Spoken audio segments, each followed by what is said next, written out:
All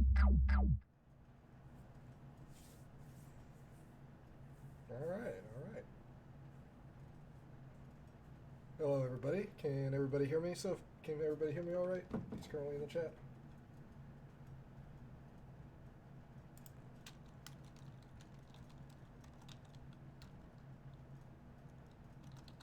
Sweet. Okay. So, I'll give you a couple of minutes. I want to let you know is that I will be using some assets here. You don't actually need them. You could just use cubes instead. But if you want to use some of the assets I'm going to be using today, they're just for visual eye candy. Uh, in the Twitch page, if you actually go down below, there says assets for this stream. There's a download link. It'll bring you to a zip file. The zip file says adventure game, and you can actually download it from that project from there and open that one up. If not, you can use the one that we started from last week. If you're new to this channel, I'll walk you through effectively what project to set up, or you can use the one that I've given to you guys. So while you're doing that, I'll discuss what today's topic is about. So after, again, we had a great turnout last week. I absolutely love that. Let me just do the first beginning stuff. Again, I'd like to thank everybody for coming out today. I'd like to thank JDE for hosting me again. Again, if you haven't checked out JDE, if you're effectively a new developer looking to meet other people, again, they are a great group. It's the Junior Development Experience. They're a student group here in Chicago that effectively help other people that are interested in making games. I have their website linked down below. By all means, check them out. Visit their website. Reach out. The Discord channel for this workshop's also down below. So, what I have planned here for the next couple weeks, actually, it'll probably be even more than that. So, since we had a great turnout last week, and my idea is that, all right, if I keep doing this week, we could actually build something better, something bigger, rather than interval talks. Not, again, granted, there might be different talks, but what we're going to do now is that all my talks are going to be tailored towards building a bigger project. So we're going to build a very simplistic first-person adventure game. We'll have effectively basically puzzles that we'll put in the thing. We'll basically create guns, fight enemies, create an actual game loop, and get to the point where we can actually package this game and you can send it out and one of your friends could play it. So I'm going to call this the Adventure series for the Unreal Workshop. So each week we're going to keep building another section onto the game. So again, I will have all these talks posted up on the YouTube page. Eventually I'll have them up on Twitch once I can get to that level. But again, it should be really cool. Now, there will be talks that might have nothing to do with the Venture series, so we'll eventually have talks by not only myself from doing other talks that might not be related, like, for example, level design or basically like some of the other modules like Chaos or Niagara, which could fit into the Venture series, but it might be its own talk. There will also be talks by other people other than myself. So again, I'm mainly a programmer and designer.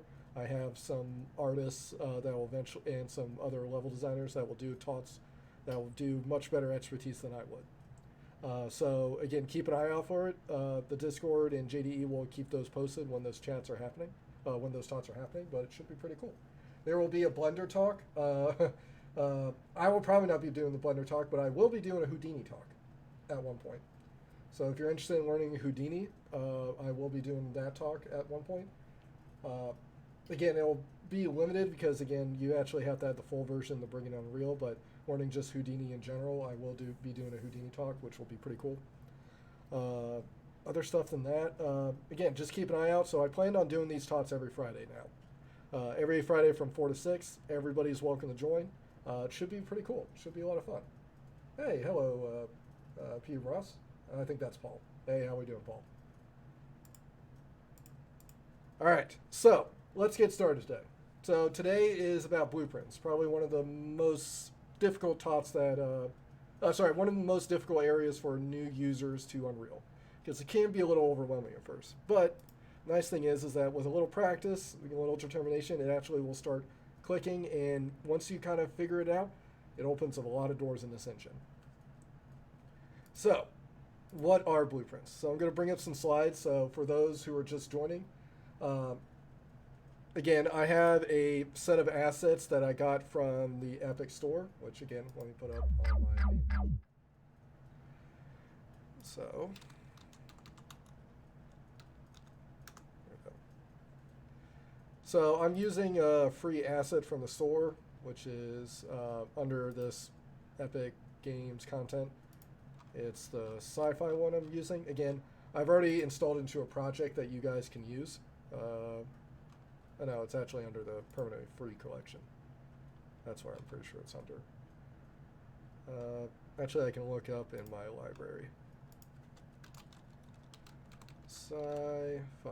So yeah, there's a modular sci-fi set that I'm using just for visuals.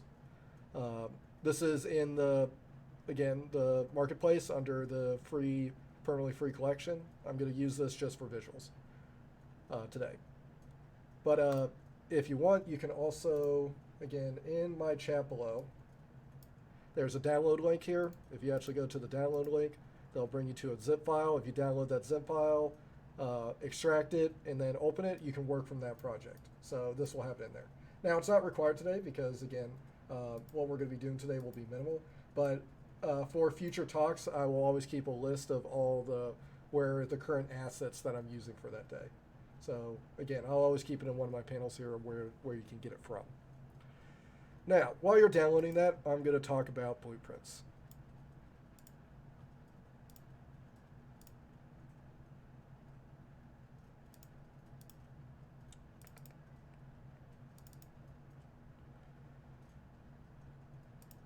So, again, I'll start with here. So, blueprints is, again, so when you're actually working with a game engine, there are surprisingly enough, there's actually very few things you can do without actually starting to dive into their scripting language and actually adding the behaviors itself. So by default, engines will allow you to basically do some blockout stuff. They gives you a tool to level design. They give you the tools to add animations. They give you tools to add particle effects, a whole plethora of things. But the stuff that, again, the stuff that actually makes a game, oh, thank you for following. The stuff that makes a game is effectively the behaviors that we add to it. Now, the behaviors are usually drove through either effectively C++ script, C#.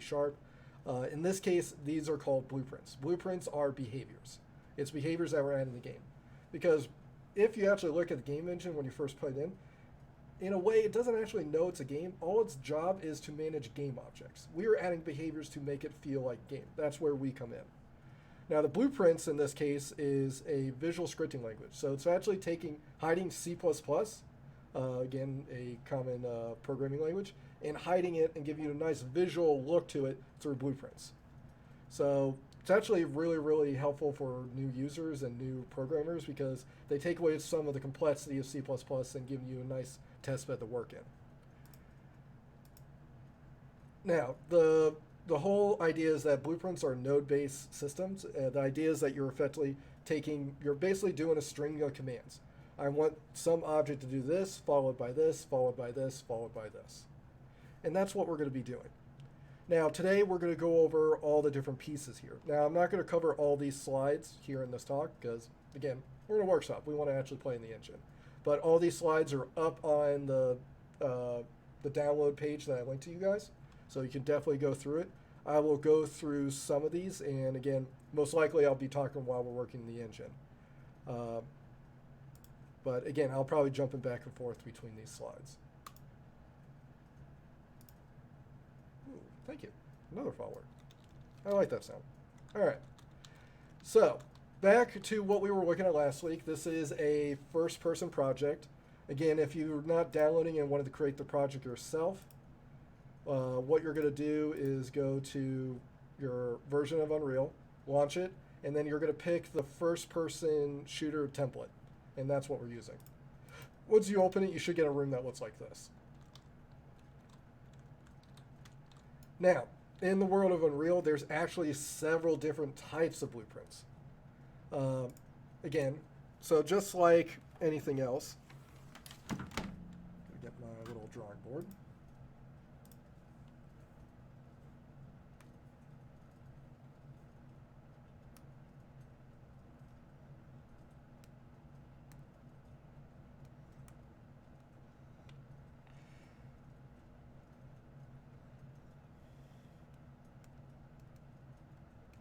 just like you can have different types of animals, like a dog, a dog, and a cat, you can have different types of blueprints. And they're effectively all over the place. Again, a lot of the modules that are that you're using inside Unity are all controlled through their effectively blueprint interface. So effectively the behaviors that we're going to creating, which we'll call like gameplay, animation, particle effects, level blueprints. There's a whole plethora of these guys. They're all types of blueprints, but they all have effectively different types of jobs. We're going to be just sticking with the base one today, which is just regular old blueprints, which are, in this case, going to be actor blueprints. Again, actors is effectively alternative term for game objects, so I might use those words interchangeably. So a game object is effectively an object in the scene that we're going to play with. An actor is also that. Now, we're going to start off with the basics because, again, I'm going to assume that everybody is at an entry level, so programming is also going to be an entry level. So we're going to actually learn some programming concepts while also learning blueprints, and we'll effectively work from there. And if you have questions or need me to stop, just type in the chat, and I will take a look. All right, so the first thing we're going to do is just start off simple.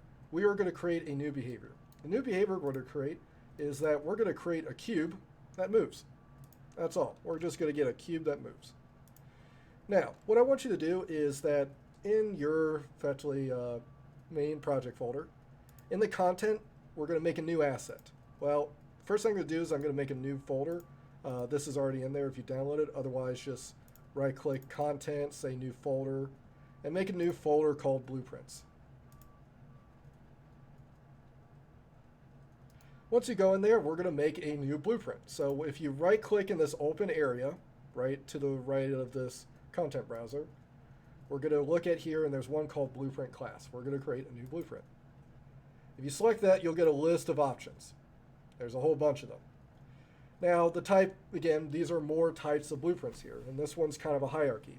So we're eventually going to pick the actor one here, but there are also, again, types of blueprints that even come with more flavor. So an actor is probably the most basic form of blueprint you can deal with. There's also a couple more here. So, for example, we have pawn. Now, what pawn is a type of blueprint that a player, someone basically holding the controller, can actually possess and move around. As we remember talking from last week, players possess objects. And those objects are things that they can manipulate. A player can, the person that you're designing this game for. Now, there's characters, which is a type of pawn. So pawn is a type of actor, character is a type of pawn, and pawn is a type of actor. So it effectively goes down here. And a character is a type of pawn that's more or less going to be looking like a human, more or less a humanoid. So this will be like our third-person characters or even our first-person character here. They'll have effectively some setup already that's in line with making them look human-esque. Now, a pawn could be something else, like a car. So you could be driving a car around. They wouldn't necessarily move around like a person. They would move like a car. Now, there's a whole bunch of other types here. We're not going to be touching them today, but we will eventually hit many of these. But today, we're just going to be clicking actor. We're going to create a new actor blueprint. And I'm going to call this blueprint moving cube.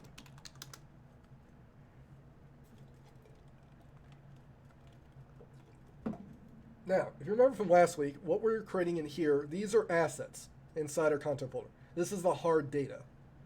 What we see in the scene is instances of that data, or effectively spawned versions of it. So a good analogy here is think is that you have a blueprint to a car. This has instructions on how the car works, how to make it, so on and so forth. When we actually put a car in the game, that is an instance of that car. So if we have a car blueprint, we put a car in the scene, that's an instance of that blueprint. So right now we're creating the blueprint for this cube. So once you've actually placed this here, what I want you to do is click and drag them into the scene. Now you should see this little sphere here. Now this little sphere actually will only appear in the editor view, and when we actually hit play, we wouldn't actually see it. It's just so that while we're editing stuff, we can see those things. Now again, it's not much to look at. All it is a sphere. All it is just an empty object. Now, what I want you to do next is to double click this moving cube and open it up. And you should get this, this window right here, which I'm going to just dock right here. Now, I'm going to talk about some pieces here. Some of this will look similar to the main window, but some key differences.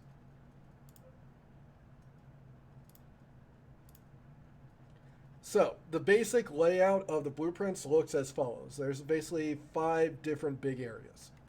We got a menu, a toolbar, a details panel, the graph editor, and the blueprint panel. I'm going to go over each one. Now, the toolbar is very similar to what the toolbar was in our main editor window. The toolbar here, again, allows us to save our blueprint, change some basically class settings about it, so basically details about said object. It also has a play button, so the play button is exactly the same one that's in your main editor. So if we click it, we would actually jump into it. We also have a blueprint tab, a blueprint panel, which is also really nice. So this actually displays all the different variables that we have associated for blueprints, all the different functions, multiple graphs, which we'll get to what a graph is here in a second. But effectively, it's kind of the overarching structure of the blueprint. So again, keep going. Now then on the right side of the screen, you have a details panel. Now this details is just like when we selected, last week we selected a game object. So let me minimize this for a second. So if you remember, we have this world outliner from last week we were discussing about. Let's say here's a editor cube. If I select this editor cube, the details, if you notice, change on what item I have selected. So whatever item I have selected, I get the details about that object. The same relationship that goes on here. If I have some variable here or some function, I will get the details over on the right side about the thing I have selected on the left side. So that's what it is. So whatever I'm selecting and looking at on the left, I will get a details window of that object I currently have selected. Now actually we'll stick in here for a second. So the left, this right here is our blueprints, basically our details about the blueprints. This has the details about anything we currently have selected in the blueprint, like variables or functions. This window in the top left is our components. So remember we talked about last week is that Unreal is a component-based system. So what that means is that whatever our game object we're creating, it is a game object, but what makes that game object different from other game objects is the components we attach to them. So when we add enough components, we get a game object, just like we'll use the car example again. The car is made up of many little pieces. Put all the pieces together, we get a car. So the steering wheel, the windshield, the engine block, transmission, your seatbelt, all that stuff. We put all that stuff together, all those are individual components, put them together, that makes this our game object. That's what this list is showing.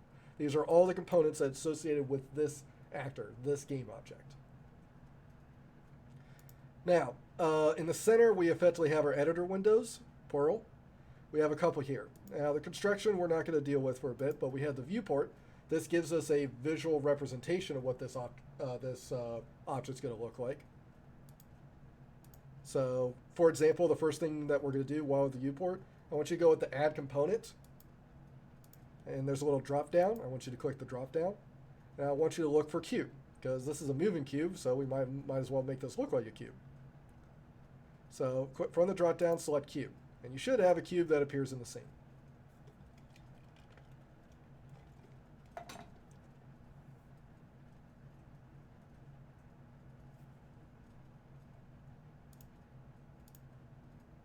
Everybody got it? Cool. All right. Now, this, again, we can actually add in more components if we want. So I could add a sphere as well. Maybe make the sphere sit on top of it so it has like a little hat. It's up to you. But this viewport gives us a visual representation of what this actor is going to look like when it's in the game. Now, this little button up here, anytime we make a new component or change details about said component, this thing's going to turn into a, so for example, I'll move them up and then back down again. They'll have an orange question mark. What this means is that this is a sort of a save button. What it's telling you is that what you've done to the object is different to what they currently have saved in the engine. If you're basically finished with your edits, you want to hit this button so it turns green. It'll effectively compile the object, which will effectively run all its little safety checks, make sure it's ready to be put in the engine. And if it's all good, it'll give you a green arrow. If you see a red symbol, that means you did something you weren't supposed to. Effectively, it's missing some data, most likely. There could be other reasons, but that's usually the issue. And it will want you to fix it. Now, that's more or less what the viewport is. You have effectively the similar controls that we saw last week.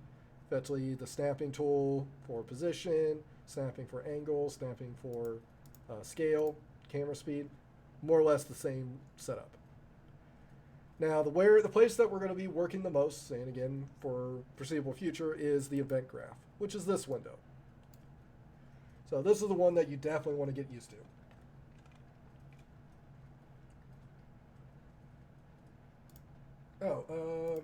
So how you make it bigger. So are you referring to the cube or, sorry, and the man? What are you referring to? Sorry, I'll wait for that question. Are you referring to the window or the cube?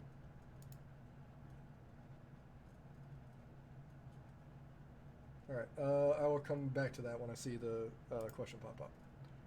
All right, so this event graph right here is effectively the internals of this object. So this, what it allows us to do is, again, set up all the behaviors that we might want this object to do. Okay. So we have a couple here, and I'll effectively briefly display. So these are effectively 3 common things. Sure. So yeah, if you get the question a little bit sooner, let me know. Cool. So, sorry for that. We have the first one. So you'll see these little red nodes here. These red nodes, again, all the blueprint stuff is made up of nodes. They're effectively little nodes that allow us to effectively discern the order of what things want to happen at what time. So, for example, this event begin play. So whenever you see the red nodes, these are referring to events, things that are currently, things that happen in the game. So they're kind of an alarm. When this event occurs, anything attached to this red node is going to happen. So for example, the begin play is fairly simple. This event will get called, this alarm will go off when the game boots up. So as soon as the game starts, this is going to run. So for example, let's actually try one here. What we're going to do is actually just print something to screen. So we're just going to have a message to display. So what I want you to do is that there's this little arrow here. What I want you to do is left click and drag it out. You should get a little effectively line attached to your mouse. What this is called, this is the execution line. What this is doing is saying from event begin play, what's the next thing you want to do when this event occurs. So when you left click and drag and then let go somewhere in the graph, you'll get a list of actions here. So effectively every blueprint that exists is in this list. There's a lot of them. So again, it just takes practice to remember what each one's called. It took me a while. So the first thing we're going to do is just print something to string. So I want you to type in the word print string. So print-string. You should see a blue one with a little F symbol. Once you do that, hit select.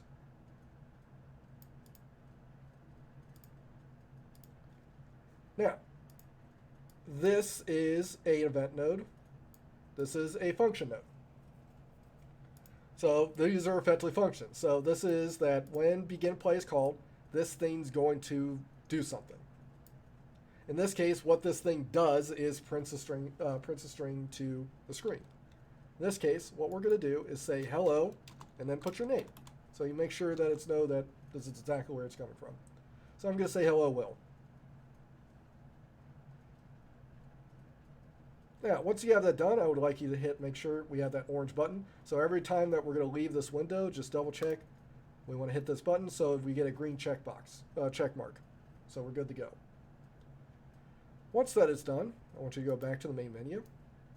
Now, if you look, one big thing has changed. Since we've added that cube object here and compiled, that little sphere that you saw earlier is now a cube, because that's what we actually make this thing look like. We made it look like a cube. So now it's in the scene. Then if you hit play, the play button, which will run our game. So again, the click mouse control kind of hit it, but you'll actually see a little message here appear in the top right, and mine says hello Will. Now I'm going to basically change the settings of that to make it go a little bit longer. So if you go back to print string, there's this little drop down box. Right now it appears for 2 seconds. I'm going to make it 5 seconds. I just want to make sure that you see that this is actually happening. So there's a whole bunch of things you can do here. I'm not going to touch any of them. The duration here is just how long that string is going to remain on screen. So I'm going to run it one more time so I make sure you see it. So you now should see the hello Will message in the top left corner. And then it just went away.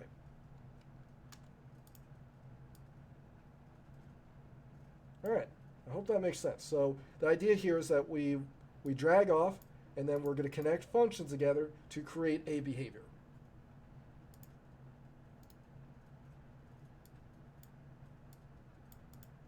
So actually, I don't need my whiteboard yet. So here, what we want to do is actually have the cube move across the screen. So what we're going to do visually is I want this cube to move. So this is a cube. I just want it to move, let's say, in this direction. That makes sense. So I'm just going to have this guy move across the screen. Should be straightforward. So how do we want to do that? Well, when you actually go to design blueprints, there's 2 questions I usually ask when I'm designing behavior. The first one is, what am I exactly trying to do? Because, again, I know that I'm trying to move the cube. That makes sense. But I need to describe it as if I was effectively Unreal, if I was the computer. Because, again, movement might not, again, a phrase that it knows. Second thing I ask myself is, what do I have available to me? With those 2 things, I can usually create the behavior. So in this case, what I'm trying to do is not necessarily move it. Moving is what I want to do, but I have to translate. So what does movement translate to Unreal? Well, in this case, we're translating it. And again, to be very specific, we're going to achieve movement by changing its position, its location. Location is something that Unreal knows, because when I have this cube select, remember we have a details panel about the set object. Now, one of the first pieces of detail is called the transform, which we talked about last week. The transform has all the information about how it's located in the world. So it has its position, or i.e. location, it has rotation, and it has scale. In this case, if I want to move it, I want to move its x position. Let's say I want it to go forward. I want to move its x position. So that's what's going to be movement for the game. So all I need to do is change that number, and I can achieve movement. So when you're designing behaviors, a good place to start is looking at what you actually have available in your details. Because every piece of detail that you see here can be edited in Blueprint while it's running. So in this case, all I want to do is have this thing move.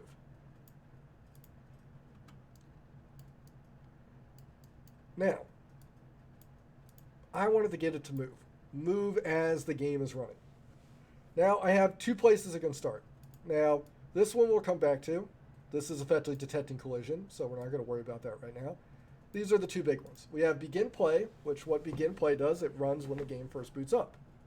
Then we have event tick. What event tick does, it is an update event. So every time the game updates or ticks, this event gets called. Now, which one seems better for doing movement? Event tick. Begin play only gets called once, and that's when the game starts. I want to have this cube move over time, which means I want it to move every single frame. So event tick is where I want to go. I want this guy to update every single frame. So event tick is where I want to go. Now, as we said before, what I want to do is change that value. If I could change that value, I know I can achieve movement. So what you want to do is that since I know I'm looking for location, that gives you a very strong inclination for what node you want to use. So I'm going to drag this out and type in location, if I could spell correctly. Now, there's a whole bunch of them. Now, we're going to jump between them, but there's a whole bunch that we can pick from. The one we're going to use first, just for testing, is that we're going to use set actor location. And this does what you think it does. It says, all right, just tell me where you want this actor to be. Now, as I said before, again, this is our execution line, which is that we can create like one. So if I bring the print string back here, you effectively follow the order of events by following this white line. So event tick runs, we set after location, then we can print a string. I'm not going to print a string, but just want to show you that it follows the order. In this case, we're just going to have the actor basically basically move to a location. In this case, let's actually just see what this does. So a good thing to always test is that add a node, see what it does. This one says, all right, I'm going to set after location, and here, this little yellow one, it says where the new location will be. Now, there are some other options here. We're not going to mess with these for the time being. So you can highlight them, read what they do, but we don't need to mess with them right now. The main one we care about is this one, which is a new location. New location says, where do you want to go? So in this case, it goes 0, 0, 0. Well, I'm going to hit the compile button, and I'm going to see where 0, 0, 0 goes. So this cube is currently sitting at 273, negative 90, 300, at least for me. When I hit play, all three of those numbers should go back to 0. So I'll hit play, and it's gone. Where did it go? Well, I'm also going to show you another trick here that you can do with Unreal. Is that right now I'm currently possessing the player. I can't actually depossess the player and just like travel around the map as if I was in the editor view. So if you actually hit the F8 button, you will depossess. So effectively I just depossessed my body here, and now I can actually move around the scene. So F8 is the button I pressed. And I'll show you where 0, 0, 0 is. Right there. He teleported underneath the Earth. Because that's where 0, 0, 0 is. That is the center of the world.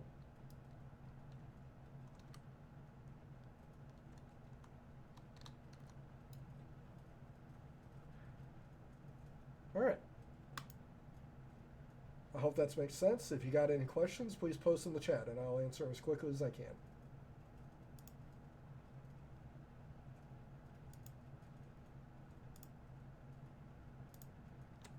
If the moderators, again, ping me if I'm not seeing a message. So, now we're going to take this a step forward. We want this guy to move.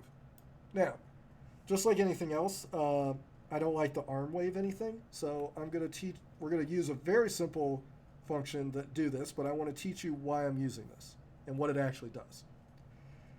So, time for a little math lesson.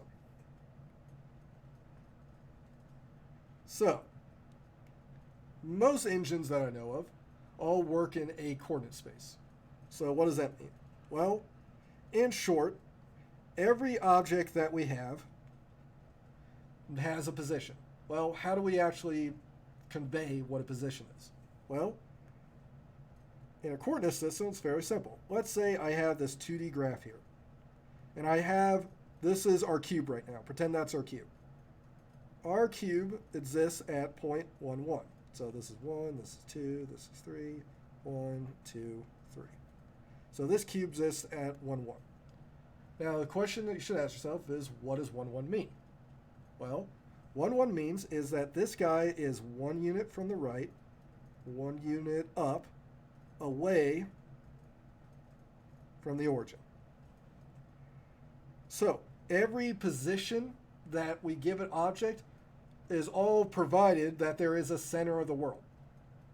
So this guy is 1, 1 unit away. If I had another cube up here, this guy is at 2, 3, so I'm writing X first, then Y. This guy is 2 units to the right and 3 units up, away from the start of the world.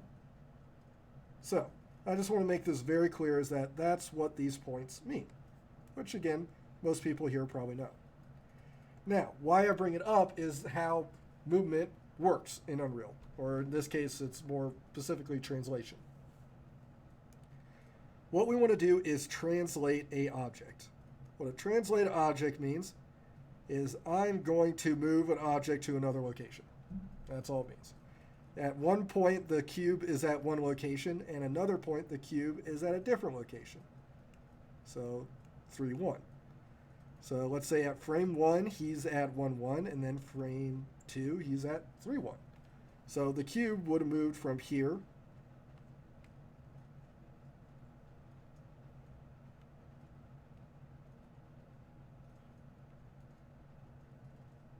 just use different colors to here.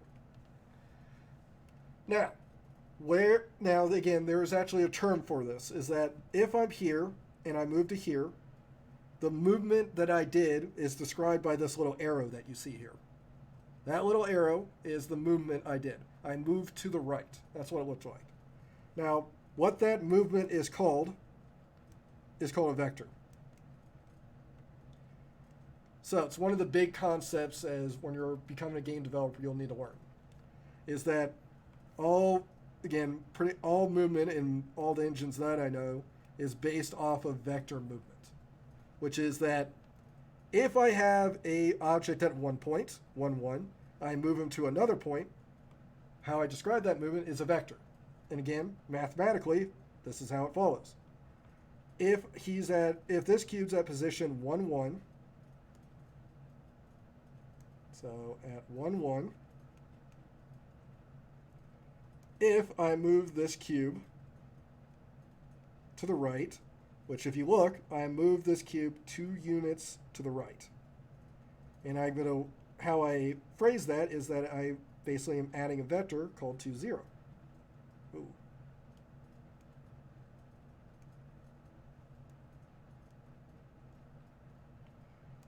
Then I'm going to, let me use the blue.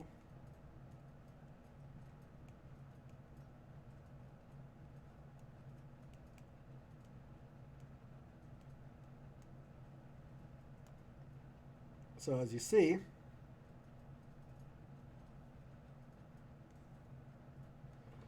this is all I'm describing here, is that if I'm at a point 1, 1, and I'm moving 2 units to the right, that is a vector. So a point plus a vector means that we arrive at another point.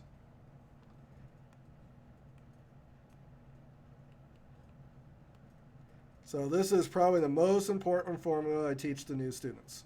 This one right here. This is the one that you want to drill into the back of your head.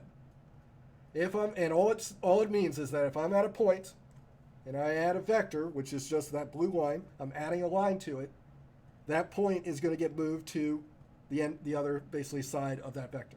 So effectively I'm moving this little point over here. That's all I'm doing.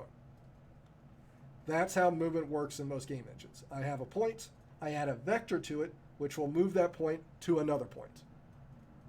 In this case, I'm at point 1, 1. I add another point, which is 2, 0. I write 3, 1. And mathematically, it should be straightforward. Effectively add it piecemeal. X to X, Y to Y, Z to Z. So 1 plus 2 equals 3. 0, whoops, that is a 1, 1 there. I apologize. That should be a 1, 1. 1, 1 plus 2, 0 equals 3, 1. I add 1 to 1, 1 to 2, which gives me 3, and 1 to 0, which gives me 1. Apologize. So that is the basics of vector math. Now, we will do this piecemeal, and I'll go very slow with this. Now, for our sake, we don't have to worry about too much because Unreal creates some stuff for us that handles most of this. But it's always a good idea to understand what's going on. So, what we're going to do here is that what this one does, set actor location, says I'm going to effectively set his location to be this spot. Now, there's actually a function that will do what you just saw I drew again, in one node. But I'm going to do it in basically the longhand version so you see where it comes from. So let's say I want this cube to move forward. Oh, hold on, I'm going to bring another picture.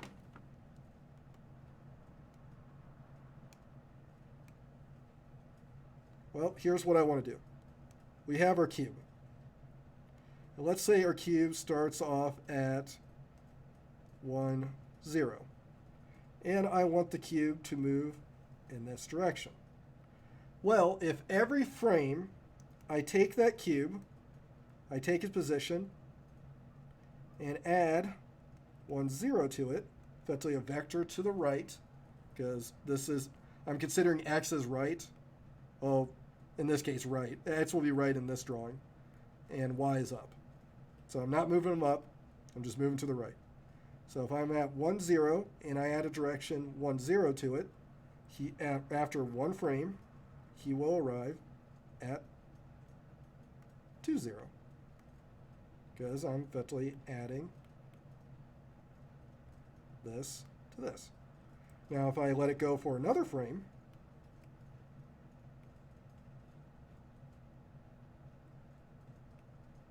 one, 0, the cube will arrive at 3, 0.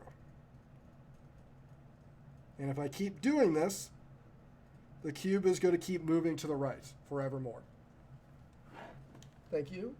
Sorry, I have a hard time reading.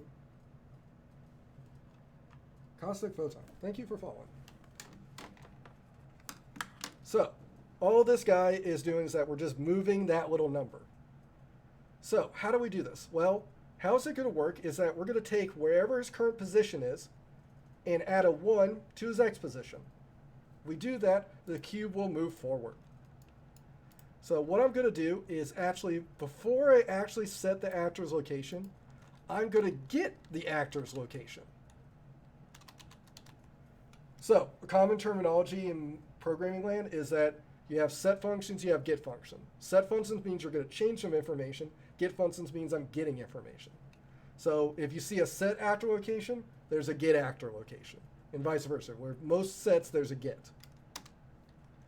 So if just what I did here is right click in the open area here and type get actor location. What this does is literally gets me the numbers of that cube's location. It will give me these numbers. So now that I have his position, I'm going to add another vector to it. Whoops, not a float. Sorry. So drag this yellow line off of here. Hit the plus button. So basically your shift equals, get that plus symbol. And you should see an option that says vector plus vector. Now, what we're going to put here is exactly what I just drew on the board. So if his starting location is 1, 0, 0, and I add a vector 1, 0, 0 to it, 0.100, after one frame, he will be at 2, 0, 0. Then, when this update loop runs again, he will be at 2, 0, 0. I add another 1, 0, 0, then he'll be at 3, 0, 0. So effectively, that x position is going to keep going up by 1. In doing so, I'm going to take this, whatever the result of adding these two together, and going to put it in his set actor location.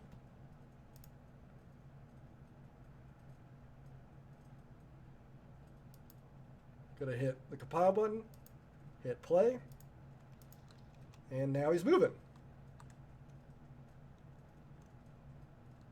And nothing's going to stop him moving, by the way.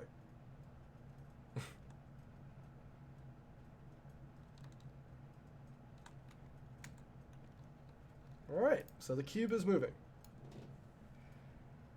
So that's what this does. Now, Unreal, just like most game engines, actually creates a very simple way of just doing what you did. So if you don't want to create all this out, there's actually another function you can use. How do I get to the event graph? Okay, all right. So first, make sure that you find your moving cube blueprint. All right, Paul? Get the moving cube blueprint.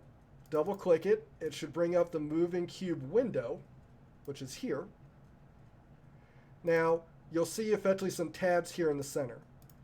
One of them has viewport, which will show the cube. There's one called construction script, and there's another one called event graph. So click the event graph. If that doesn't appear, you can actually go down here to the left and double click this, which will also open to it. So if I double click this, or actually just click one of the ones below, like a begin player tick, it should bring me to that window.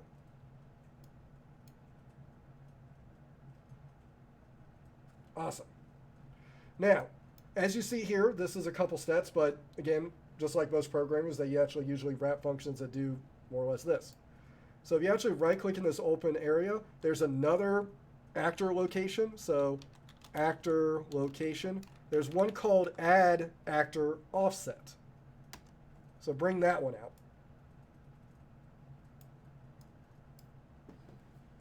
So we have set actor location and one called add actor. Oh, sorry, not local. I want add actor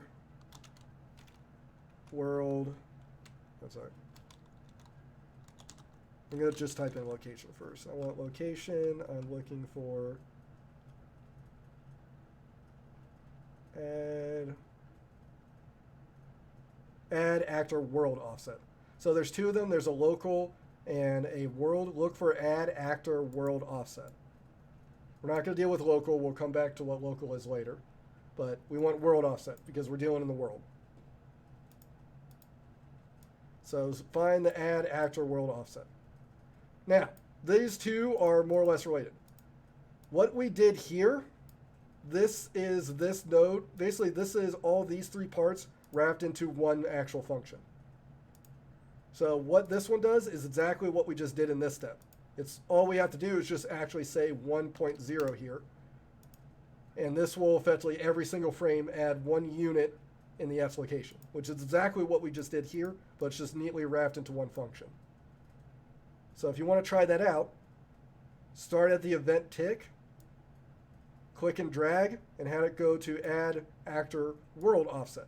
So effectively I disconnected this node, and now this node's connected. Hit compile, and then actually run it. And you'll notice it'll do the exact same thing. So if I hit run, cube will move forward.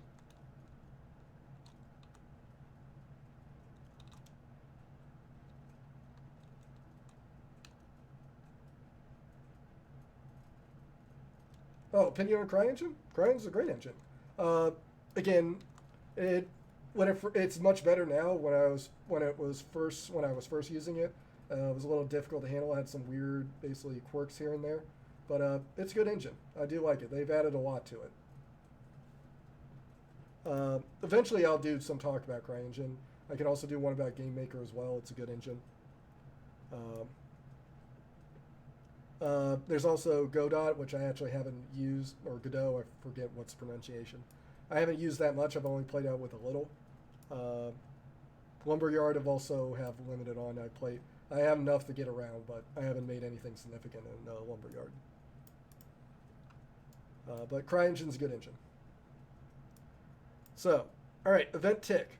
So what this actor world offset was exactly what this was, just wrapped into one node. So I will just move this down, keep it here so you remember what it does. But we could just keep this add actor world offset right now.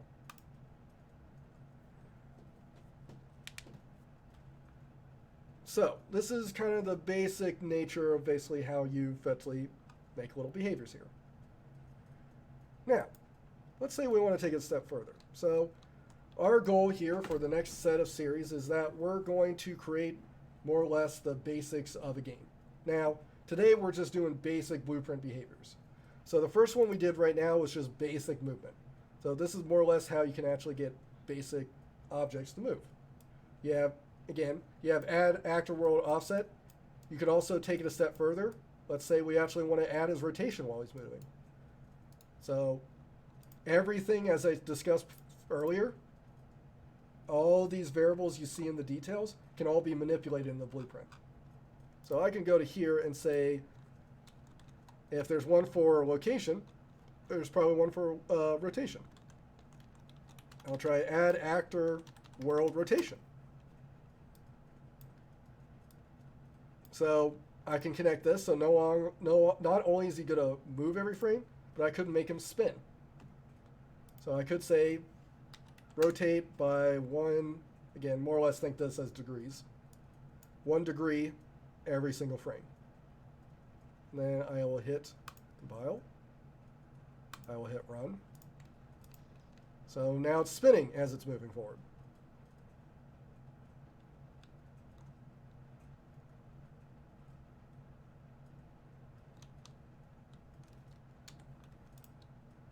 Taking one more, which is there's one for rotation, there's got to be one for scale.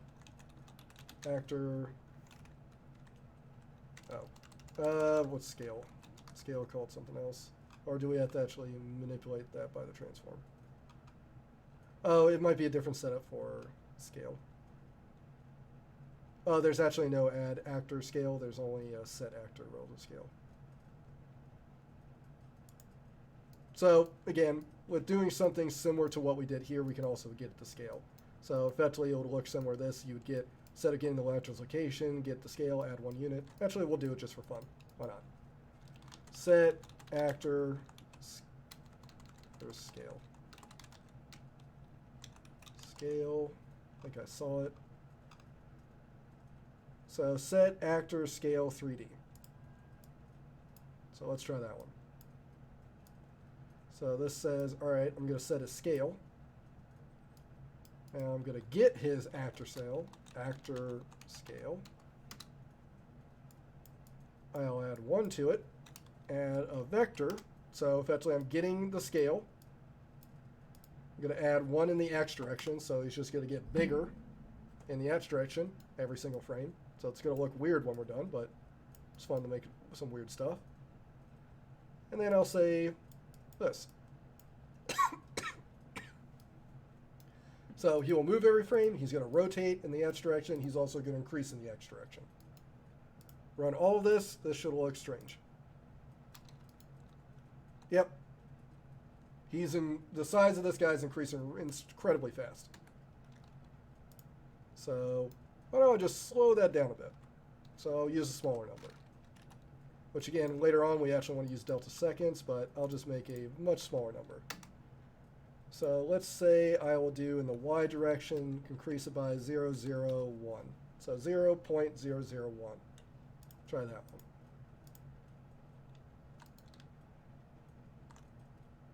So as you can see, he's getting taller with each spin.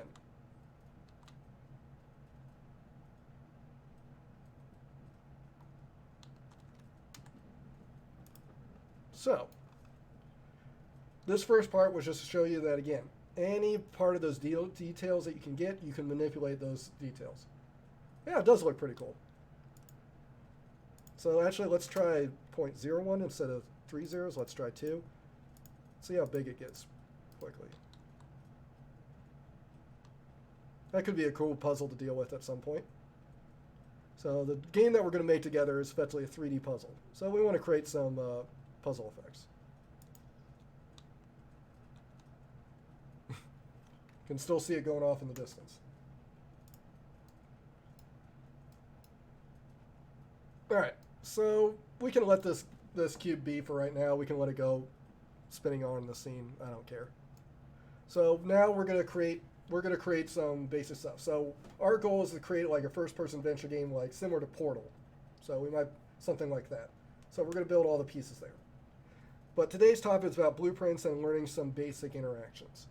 So the first thing we played around with is movement, is moving things around. The next thing I want to show you guys how to do is actually create variables and when to use them, and also in turn create functions. So here we're going to basically learn about communication.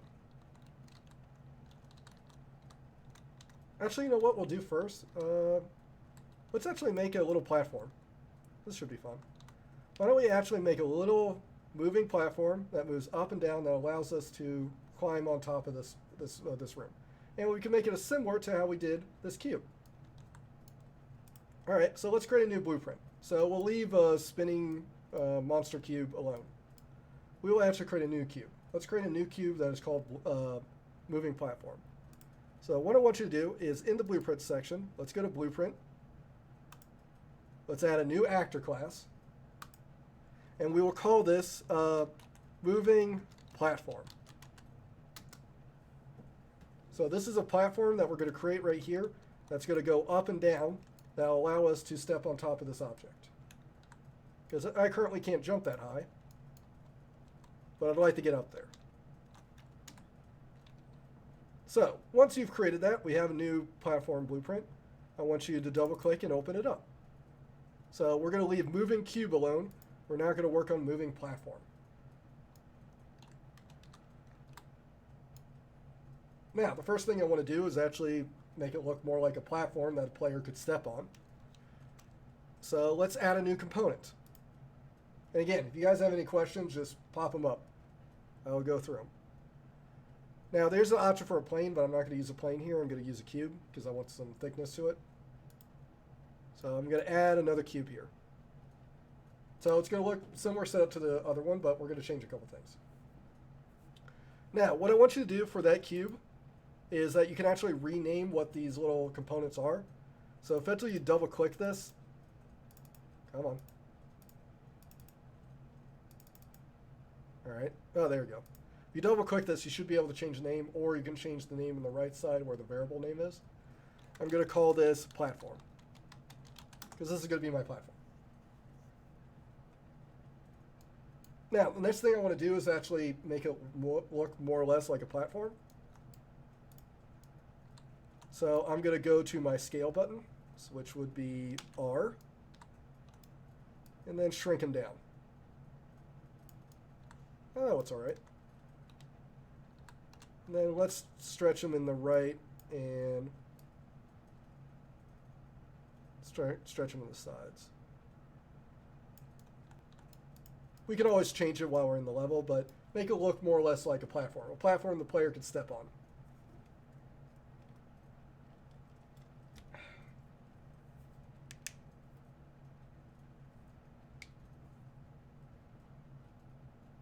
Oh, absolutely. If you guys want more of these, I got a whole plenty of tons. Eventually, it's just time of the day. So eventually, I'll be doing a lot other pretty cool talks. So in this one, we will create a lot of cool stuff for the first-person adventure. So, for example, if we got any Portal fans in here, in a much later talk, we'll create a Portal gun together. It takes a good bit of setup, but it's a lot of fun once you get it working. It's some cool stuff. And also, I will also have other people do some talks as well. So, like I have a cool visual effects artist that will do a Niagara talk for making cool particle effects. So people that are interested in making like the effects that you see in like different movies, like especially like 3D effects, there's eventually a growing number of people that are just looking for that type of specialty. So we now have this moving platform. So let's actually put the platform in the scene and make sure it kind of looks like a platform we could step on. So I'm going to click and drag this object in my asset folder and place it out here. Now, it doesn't look big enough. I'd like to make it a little bigger. So once I dragged him here, I can make him a little bit bigger. So I more or less want it to make it look like a platform I can step on. And I'll keep it kind of flush next against the wall. Because what my goal is that we're going to create is a platform that goes up and down.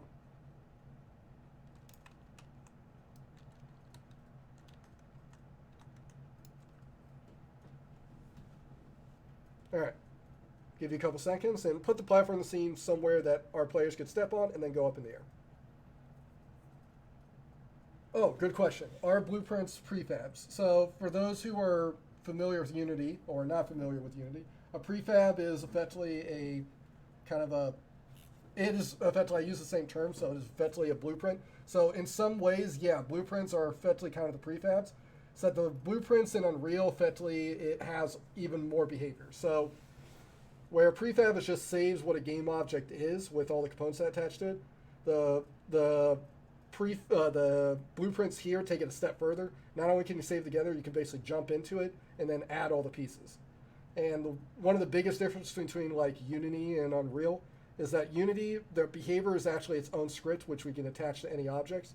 Here we actually build the actors and then put the behaviors inside those actors. So they're effectively the actor and the script are no longer separated. They're effectively one and the same. Does that make sense for those Unity users? But yeah, for the most part, these blueprints are kind of like prefabs for some parts. Now, saving them, not so much, but For some of the same ideology, yeah, they're very similar. Okay, so moving platform. Let's get this guy to move. Now, what we're going to do is go to the moving platform, we're going to the event graph, and as we know before, is that we're going to have this guy effectively move up and down. So we know that we want to change this guy's location. Now, which one do we want to use? We have X, Y, and Z. Well, they're color-coded. X is that direction. Y is this direction. Z is this direction. So those who are used to Unity, be careful here, all the directions are flipped. So if you're in Unity land, Z is forward, X is right, Y is up. Unreal land, Z is up, X is forward, Y is right. Why they do that way? Everybody's special. That's pretty much the only answer I can give to you. Everybody decides a different direction. So what we're going to do is create a moving platform that makes it move up and down. So we want to change its Z direction. So we want to do this piecemeal, baby steps. So first thing I wanted to do is actually move up, right? So let's do the add actor world offset. So this will make the guy move up and down. Okay, so boom. Now we want him to move up, which would be the Z direction. So I will say this 0.10.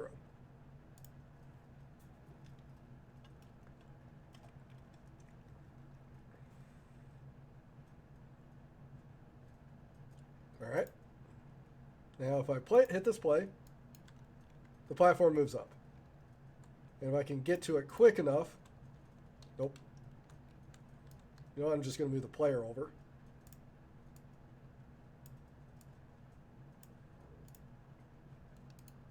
Cool. Oh, now stepping up. The platform moves up. However, it doesn't come back down. Not a great moving platform so far. But it moves up. We need to make it move up and down. Now, there's a whole bunch of different ways you can create this behavior. I'm going to show you a way. So just like anything else, question everything. Even question what I'm doing. There might be a better way than I'm doing this. Again, that's a good thing. Exactly. My people need me. It is off. All right. So we're going to create a new type of... so we're going to actually discuss behavior here. So our goal is this. So if you want to know kind of my headspace, a lot of the times in behaviors, I don't actually start coding. I start drawing. If I can make sense when I draw it out and explain the steps of it, I can then I will start coding. So what we're doing is creating a little platform. This platform is going to go up to a certain point and then down to a certain point. Now, the goal here is when you're creating any behavior, you need to list this out in steps, just like you would give instructions to create an airplane or instructions to your Lego set. Love Legos. You need to do this one step at a time. So we know that the object's going to move. So it's going to move up. Then at some point, it's going to stop moving up. It's going to stop moving up. Well, when does it stop? All right, now here's a good question. Now we can have a couple different ways you could do this. We could have it stop when it travels a certain distance. So I'm going to list some options here.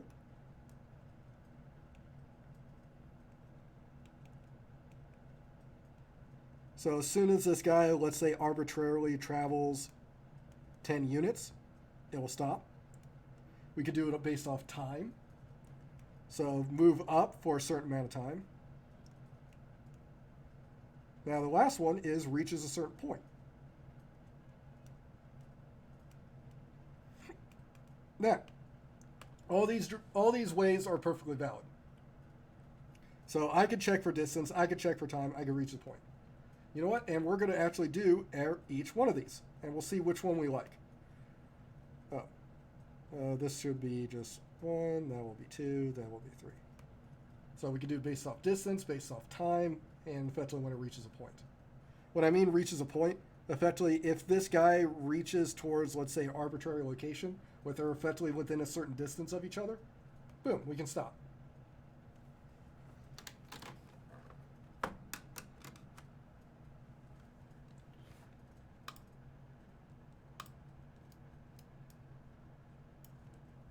So that's what we need to figure out to do. So we got to check to see, let's say we do distance first. So we're going to keep going until we hit a maximum distance. And then instead of trying to go backwards, we're just going to stop. We're not going to go any further than this. We're not going to then try to go back down. We're just going to get this step. It's going to move up, and at some point it's going to stop. And we have some different ways that we can basically determine when to stop. So let's say we do the first one, distance. So we know that we're going to move up. And let's say we start off at 0, 0, 0. So I'm going to bring up my drawing again.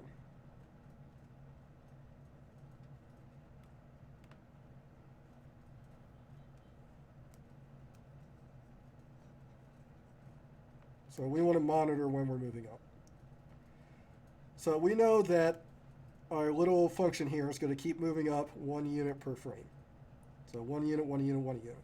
Well, we could keep track and saying like distance moved. We could keep track of that because we know, let's say the cube starts off at 0, 0. Okay? Well, we're just going to keep track of, in this case, just the y direction. Just watch this one. So we know that we start off at 0. After 1 unit, well, in this case, again, this will be z when we're in real, but I'm just going to consider this. When I'm drawing on here, I'm just going to consider the normal, which this is x, this is y. Y is up on my little drawing, x is right. So I keep track of this number, and I know I'm moving up 1 every frame. I know it's going to look like this. It's going to start off 0, then go to 1, then to 2, then 3, so on and so forth. At some point, let's say I'm looking for 10. Well, as soon as this number reaches 10, then I know I've effectively reached my destination, a arbitrary destination. So that's what we're going to try to describe. So is everybody with me in what I'm trying to do here? Looking like it? Okay. So we need a way to keep track of how far we moved. What we're going to use here is a variable. Now, what variables are, for those who don't know, is a variable is a container. It's effectively just like this cup here. This cup holds water. Okay? Again, what a variable is, it's a container like this cup, and it holds something in it. Like, for example, this one's water. I could put something else in it, like maybe say coffee, and that's what this thing's going to hold.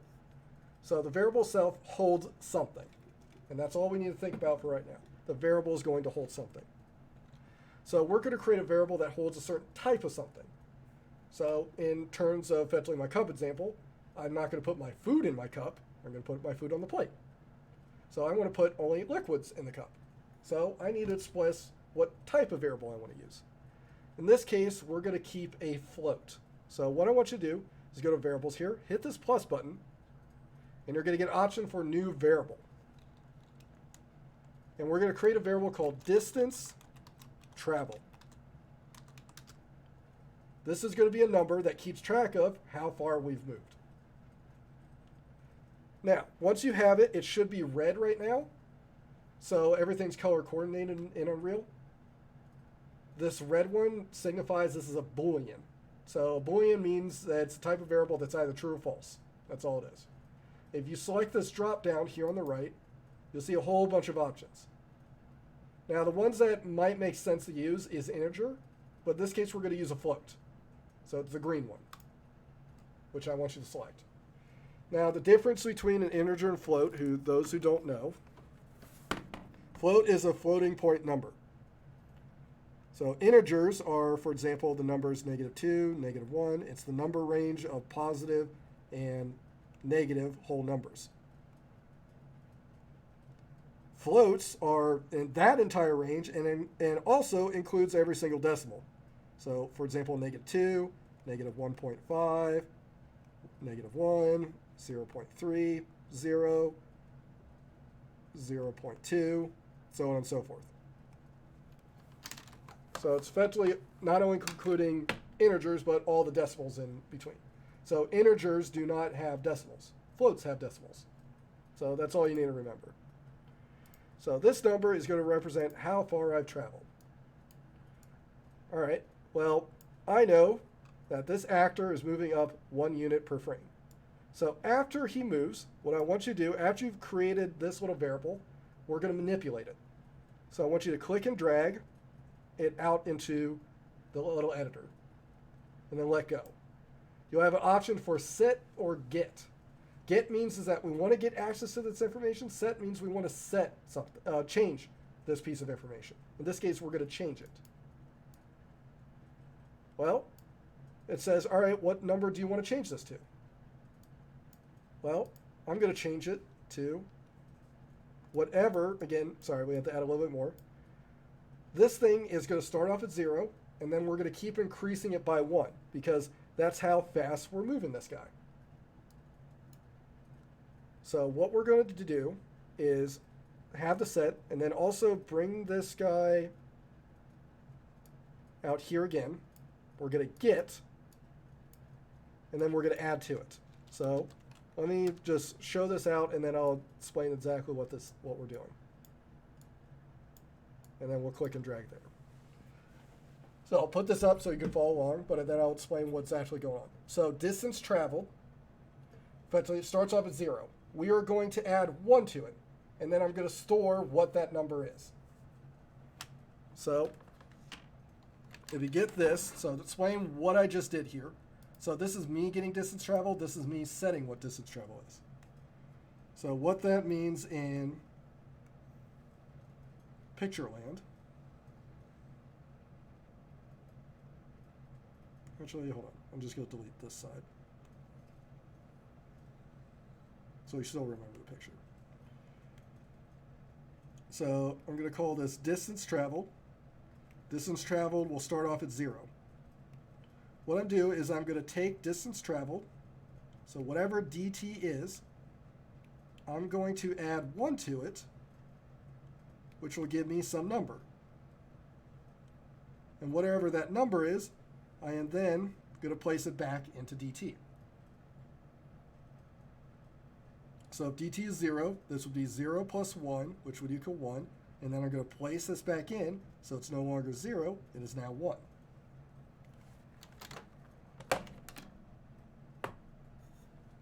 So the analogy here for, let's say, use the cup example, this would be the me equivalent of taking this water, pouring it out into, let's say, another glass, mixing it with, let's say, a smoothie, or basically, let's say it's like, I don't know, effectively some powder. Let's say it's workout powder. Which we will basically take that water, mix it with something, and then place it back in. So that's why it's a two-step process. I first am going to get what this is. I'm going to add something to it, and then place it back into it, which is what's going on here. I'm going to get what it is. I'm going to add something to it, and then set it to what it's going to be. So the difference between set and get is that I can get something, add to it, but it doesn't actually change what it is. So for example, if I got rid of this for a second, I added distance travel and this number together, and I could basically maybe print off that number, but distance travel would not change because I never changed what he is. I only got what he was. When I do set, I'm going to change what it is. In this case, I want to say whatever distance traveled is, I'm adding 1 to it, and then I'm going to make distance traveled be that number. So if he was 0, my pen. So the pattern would look like this.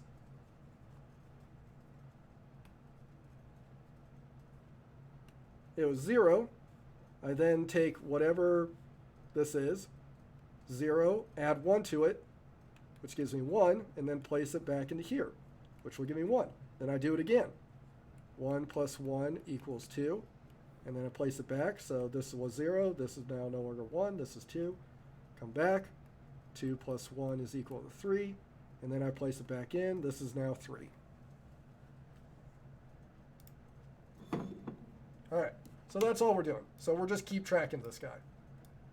Now, to make sure this works, let's just see if actually the number is increasing. So your very helpful function here is print string. So I use print statements all the time. because it will give me a kind of insight to what this number is. So what I'm going to do, again, you could drag this from here, but I'm just going to drag distance traveled out of here again. I'm going to get it. So I want to know what this number is. And then I'm going to click and drag this into here. And what you're going to see do, it's going to convert it. So this is a little convert function. This will take this number and actually make it a string. And a string is just effectively a list of characters. Again, it's like you typing out a message. So it's going to take that number and actually make it a message that you can read. And then I'll put this here. So what I should see on screen when I run this is that distance traveled will start off as 0 and then keep going up by 1 every single frame. I will hit compile. I will hit run. And let's see the numbers printing out. As you can see, it is going up very, very fast.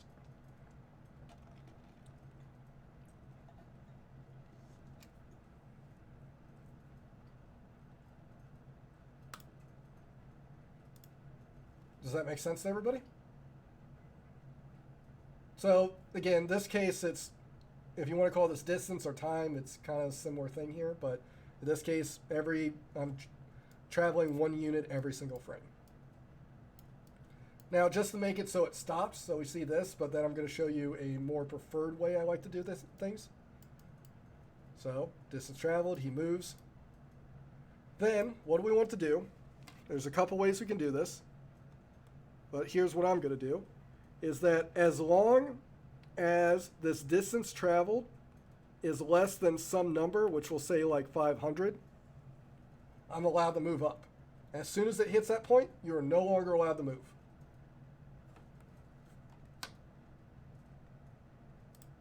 So because we can understand that this piece of code, this right here moves the object, this piece right here records how far he's moved.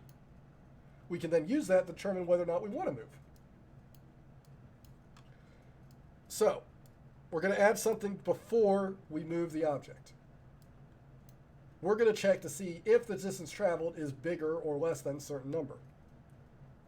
So what we're going to do as our final thing here is that we're going to do distance traveled. If this guy is less than, so less than is effectively your comma key, do shift comma key. You'll see an option is float less than float, which is what we're going to check. This is a question here. So this is a Boolean. This is asking whether or not a certain number is less than another number, which again, by that question in itself, lends itself to be either true or false. The number is either less than that number or it's not less than that number. In this case, we're going to phrase it that as long as the distance traveled is less than, let's say, like 500, because again, the movement here is effectively fairly large. And I think if I was watching on screen, it was about 400 or 500 where we were about at the level that we would stop the platform. As long as that number is less than it, then we can go forward. So how do we use this? Well, as long as this is less than, then we can move forward.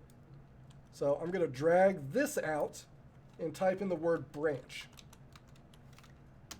So for those used to some little programming here, branch is the equivalent of an if statement. And they just call it branch in Unreal. So there's not, if you typed in, you won't see the word if. Effectively, the equivalent is branch. A branch says, if you give me a Boolean or a Boolean, I can either have it go true or have it go false. So in this case, I'll drag the event tick. It will check to see if this is true. And I now actually get 2 executables. I can have 1 line of code if this statement is true, and 1 line of code if the statement is false. So in this case, I'm going to say, as long as this is true, I'm going to keep moving. And then one final piece I forgot to put is I'm going to make sure that this thing is less than 500. This is less than 500. Then I will keep moving. As soon as it's greater than 500, that means we traveled too far, the platform will then stop.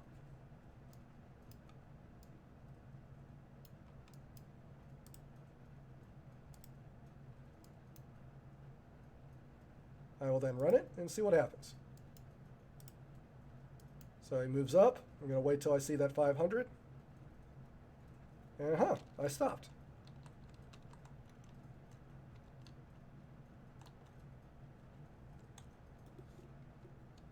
Okay. So this is a simple way of doing it. Now, since we're building toward a game, I'm going to give you a more designer-friendly version of this. So we're going to create it in such a way that we can actually place these platforms wherever we want and do a couple things. So this method would work, and if you use this will work, again, decently. This will move a platform up to a certain distance. But let's say I actually want to make this better, is that I want to be able to visually place where I want this thing to start and end. So I want him to move up to a certain point and then stop. Well, we're going to add a little bit of extra flavor here. So this is a little bit more advanced, but again, I want to give you some tools that you can play with, again, until next Friday. So basically, think of games like Portal. This is an older game, but effectively, any of your basically first-person puzzle adventures, think of those games and start building a level towards it. So what we're going to do next is that, so this will work, but we're going to create a better version of this. So what I want you to do is that we're going to break this link. So where you have this event tick, I want you to right-click the arrow coming out of it and say break. Break link to branch. Because we're no longer going to use this section. So I can also select everything here. I'm going to move it down.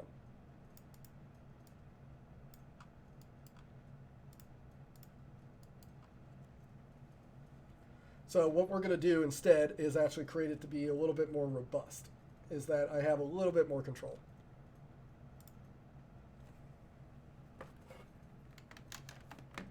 Now, here's how I'm going to show you this different way. So we talked about it before.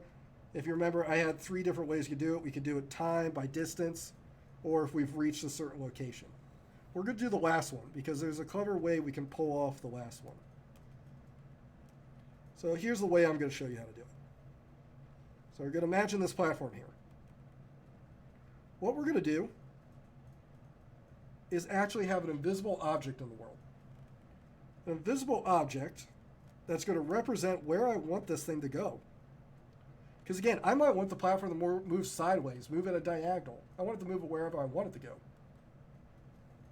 Okay, in order to do that, I need an object to represent where that location is. Well, guess what? We can. If we can create a game object that represents a platform, couldn't we create a game object that represents where I want them to go? So that's the idea here. What we're going to do is create an object that's going to exist in the world, where we can place it, and this object's going to move towards them. And when he moves towards them, we're going to check to see the distance between them. So at some point, this platform is going to get super close to this object. And once he gets into a certain distance here, let's say less than 1, then we know we've effectively reached our location. And then we will stop. And then we could have it loop back down again. So if we have time, we'll actually do the full loop. So I'm going to create a more interesting version of this. And the cool part is we can do it all while inside this blueprint. So what I want you to go do is go back to the viewport. We're actually going to create a game, basically a component that's going to represent where I want him to go.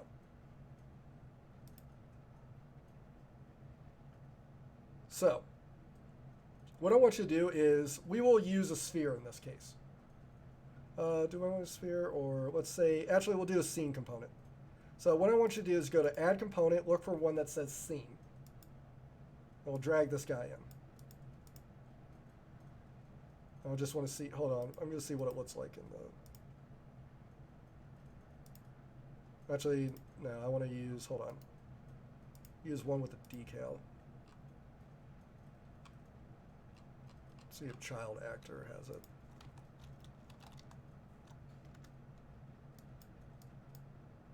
Actually, you know what? We'll use a sphere. So it's a little bit more visible, and I'll show you how to make sure that it doesn't affect anything. Actually, wait. Can scene actually be...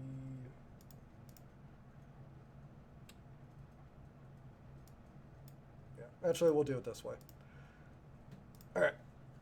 So let's add a sphere, because I want to be able to see this thing. So you actually have a little bit more editing control. So I want you to add a sphere to this. now let's make this sphere fairly small. So once you have it selected, let's go to scale. Let's shrink this down to like 0.02.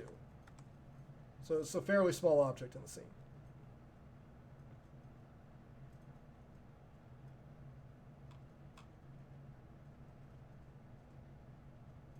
And then hit compile. Now,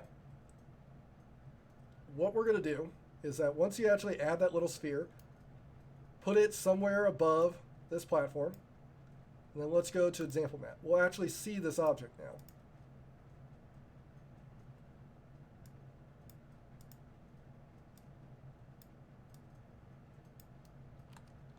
Yeah, I thought there was a way to do a decal. Hold on, I'm going to see if this, I thought the scene has a decal.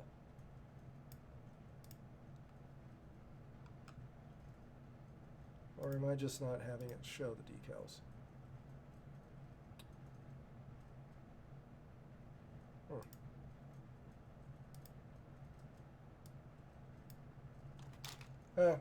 After the stream, I'll go figure out why again, I thought there was a visual icon for it. Anyway, we'll use this guy for the time being. With the finished version today, I'll push up on my Dropbox, where you've basically found the assets, and you can basically use what we've created today from there. All right, so we have this little sphere. The sphere is going to represent where I want him to go. So if we go inside the scene, and we select the moving platform, so I have the moving platform selected. If we go down to the details page, effectively you can see all the different details here. We have platform, we have sphere.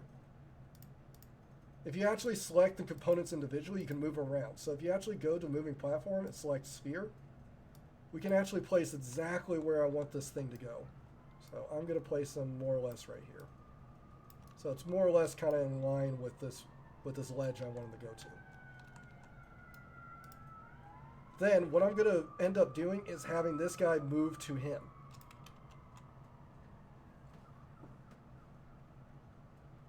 All right, now here's the tricky part. I'm not actually going to move the whole actor. So if you watch this, when I have moving platform selected, I can move this up and down. Or I can actually move the pieces individually, because remember, actors are made up of components. When I have the whole actor selected, I can move him as one whole piece. But if I select the platform that is a part of that actor, I could just move him individually. And we could do that in Blueprint. So what we're making is just one entire package that allows us to represent a platform. So what we're going to do here is create, effectively, we're going to move this guy individually.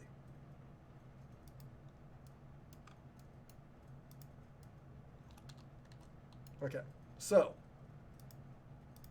let's create sphere and let's rename it, and let's call it target 1, because we're actually going to have multiple points we can move it between. We'll call this target 1. So this platform is going to move to this first target. So I'm going to go to event graph. Now in event tick, what we're going to do is make this platform move towards that target. So instead of get actor, we're actually going to move the individual piece of that component. So what I want you to do is grab the platform and drag him out here. So we actually now have platform as if it was a variable. So what we're doing, instead of moving the entire object, so actor is the entire object, we're moving a component, which is a piece of that actor, which is just going to be this cube here. Now, we're going to type in location, and we're going to do add world offset again. So we want this guy to move, not the whole actor, just this individual one. And we're going to move him towards something. Now, we could do this with local offset if you do it correctly, but we're doing it with world right now. So those who knew what I'm talking about, you could do this with a local offset. Now, what we want him to do is move towards the target. So I have the platform. I'm going to manipulate his location and have him move towards the target. Now, how do I know what numbers to put here? Oh, it's going to come back to this. So if you remember, I said the most important function to remember, formula that as a game developer you should know is this one, which is that if you have a point, you add a vector to it, you arrive at another point, which makes sense. If we have the cube, we move the cube along the line, it arrives at another point. Makes sense. Well, math shows us one thing, is that if I have a point and I have the vector, I know how to get the final point. In this case, I actually am missing this guy, but I have these two pieces of information. Well, if you didn't know from math, if you have three variables, and if you know two of them, you can always get the third. So in this case, I know where I'm at, I know where I want to go, but I don't know what this is. So we rearrange this. The vector is going to be equal to P2 minus P1, which all that means is that if I actually take a point, subtract it from another point in space, I can get the vector in between them.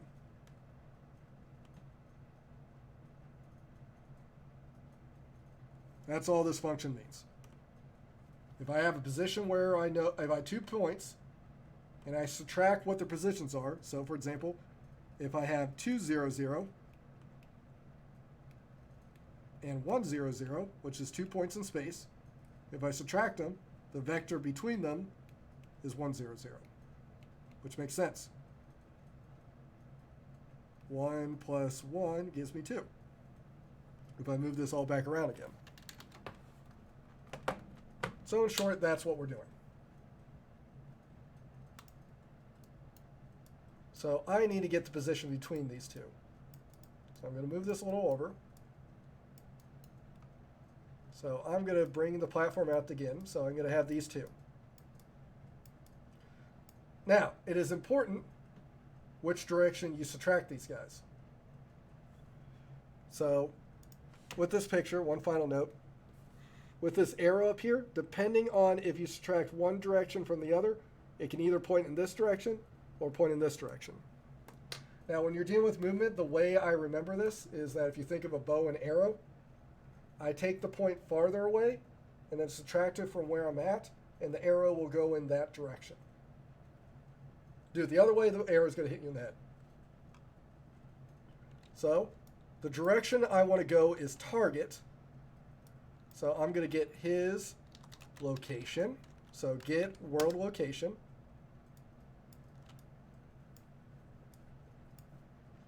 I'm going to take the platform and get this guy's world location. And target's where I want to go. Platform's where I'm at. So I'm going to subtract these two. So I'm going to drag off this yellow line, hit the minus button, and I'll have three options: vector minus float, vector minus int, vector minus vector. Vectors are yellow. I need two yellows. Connect the two. So connect each both. Now I have them subtracted together.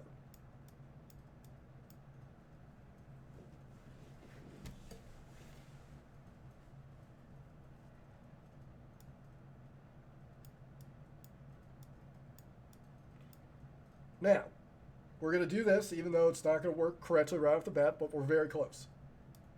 I'm going to drag this over here and say, hey, add actor world offset. We're going to take this direction because I have two locations. If I subtract 2 points, I get the direction I want to go. I'm going to drag this in here. So what it will do is we'll have this platform move towards that target. But when you run this, you're going to see the issue. It's one more step I kind of have to do, which I will draw and display. So I need to move this off of here, otherwise he's going to launch in the air pretty quickly. I'm going to move my camera so you can watch it. So when I run this, it moved pretty much instantaneously.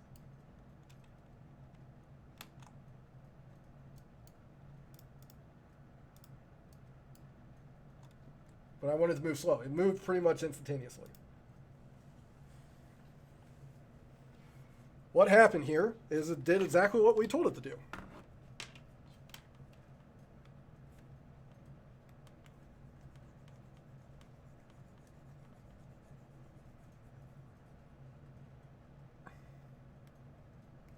if this is target,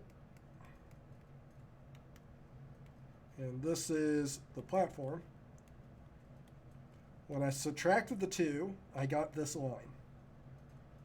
And what I did was take that line, add it to that point, which would then move him towards target, which is what I wanted.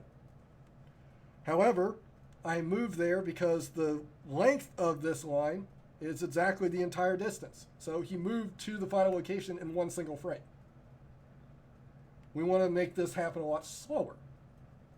So all it did was when I subtracted 2 points and then added that vector to the platform, it moved in one single frame. I want to slow that down. So how do we actually, so what we're going to do is a little technique, which is we're going to make this vector still go in the same direction, but make it a lot smaller. This process is called normalization. We are going to normalize the function. Normalize the vector. All that means is that when you have a line, a vector, if you normalize it, it's going to keep the same direction, but it's going to be a length of 1. So it's just going to make the vector wee little small. So let's try it. So right after this part, I want you to drag this line out and type in the word normal. And you should see one that just says normalize, which you're going to select. Now you can leave the tolerance alone, just leave it as it stands. And then drag that result into add world offset.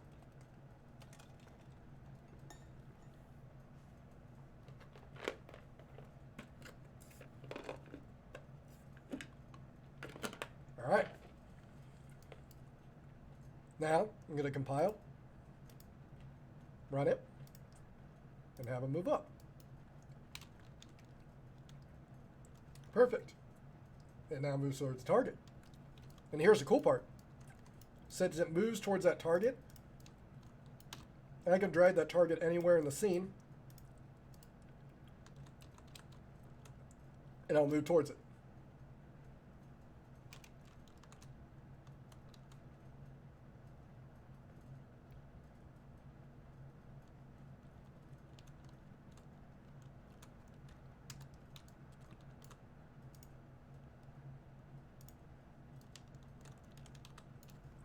So, create a little bit of functionality that allows us to place where we want these objects to go, which is really nice.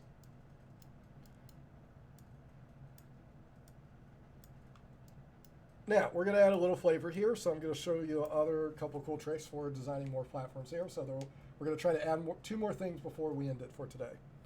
So the first thing here is that, let's say we want to control how fast that platform moves.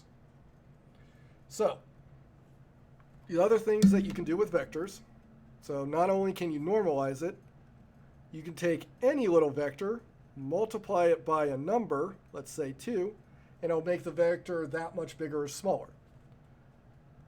Which should be straightforward. For example, let's say the vector is 1, 0. So it's a length of 1. If I multiply it by 2, it does exactly what you think it does. It makes this twice as big. So any line that we create, if we multiply it by something, it gets that much bigger. So we can create a variable that represents its speed. So let's create a variable that does that. So in the moving platform, let's do plus variable and create a variable called speed. I'll hit the compile button. Now I could take speed, drag this out here. I will say get, and we can multiply the result after we normalize it. So we definitely want to do this after we normalize it. If we do this before, then the normalizer is just going to shrink it back to 1. So after we shrink it back to 1, we're then going to take this line and multiply it by a float. Select float. And then we're going to drag that there.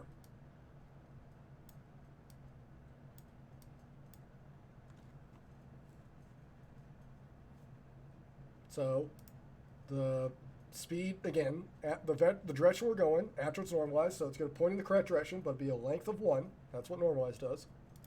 Then I'm going to take the speed, which let's say it's 2. I'm going to double the speed, double the length of that vector, which I'll then take the result, and that's what we're going to add to it.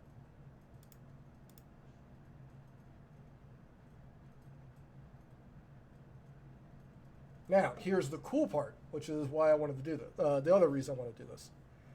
So, after you've connected this part that you see here, I want you to go down towards the speed variable. There's a little icon in the right side of the variable that looks a little weird. If you left click it, you'll see an eye open. Now, Unreal isn't spying on you. What's going on here is that this makes this variable visible to the Unreal editor, or effectively in this case the details panel. So what this will do, if you click this eye open, make sure that you hit compile, so you have a green check mark. If you go back to the main page and go to moving platform, so make sure you have it selected, go look at your details panel. Start scrolling down. Oh, whoops, I need to be in the root, so make sure I'm in the root version. Sorry. So make sure you have the root version. I actually have one of the components selected, so make sure you have moving platform selected. There he is, speed. So make sure you have it selected. You'll then see the speed variable, the one that we just created. And you can set it here, and that's the number that will be used inside your blueprint. So this is a really nice way that you can create variables that you want, make them visible in the inspector, which means once you've created your functionality, then all you have to do is just make the edits inside this window, and you don't have to open up the blueprint. So I can make this 2.0, so he'll move twice as fast.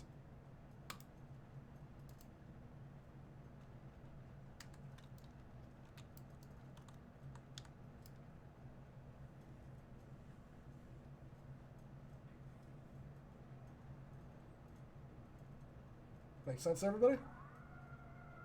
I believe so. Cool. So now we have a cool mount again. So now we have this thing moving more or less. Okay, so let's do the next piece.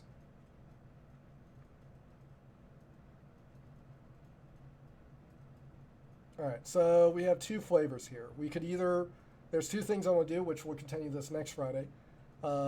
Either get the platform to move back to its original location, or we can add, well, let's do that one first. Then the other part that we're going to do as well, we don't get to it today, is that we will also get at that the platform will only go up when I step on it. So let's finish the movement part, and then I will try to quickly do the last part before we have to end time. So what we're going to do is actually get this thing to move back and forth.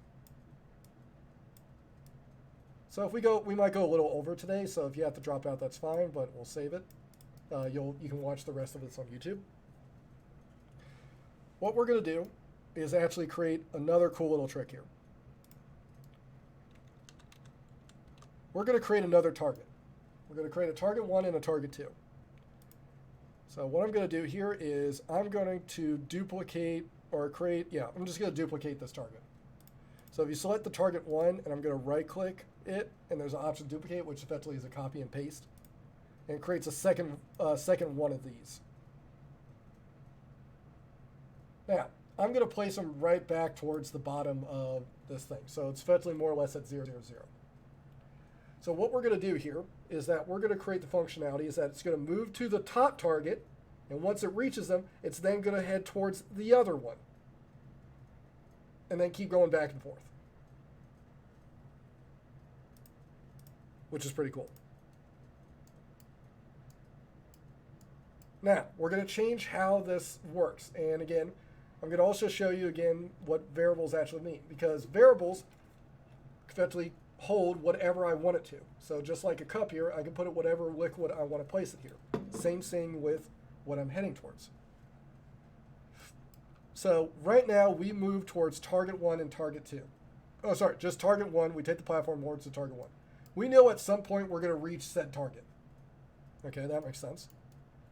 All right, once we reach that target, we then want to go back to the original target. Okay?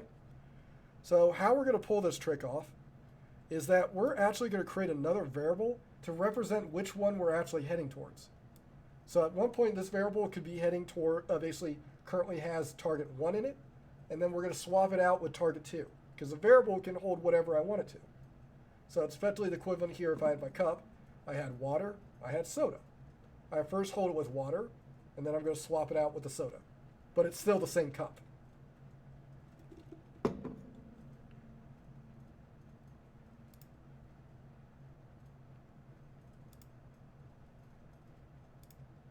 So, what we're going to do here is we're going to create a new variable.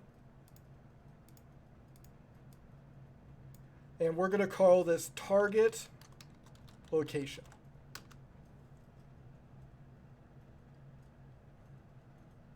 Then we're going to change this one's type. Is this a static mesh component? So what we're going to do is actually make this thing a vector. So what I want you to do is do target location, go to the drop down and select the yellow one, which is for vector. Okay. Then target location we're going to bring out here and say get. So instead of using this part right here, which I'm going to basically disconnect them, I'm going to say instead of heading towards the target, I'm going to target 1, I'm going to have this thing head towards the target location, whatever it might be, which is just a position in space. So a vector is just a combination of x, y, and z. It's a location. So I'm going to have this thing head towards some location. Now, this thing could be anything right now. What we're going to do is right in the beginning,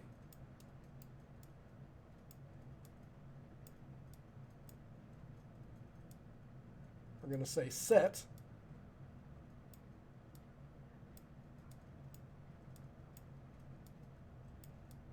to this.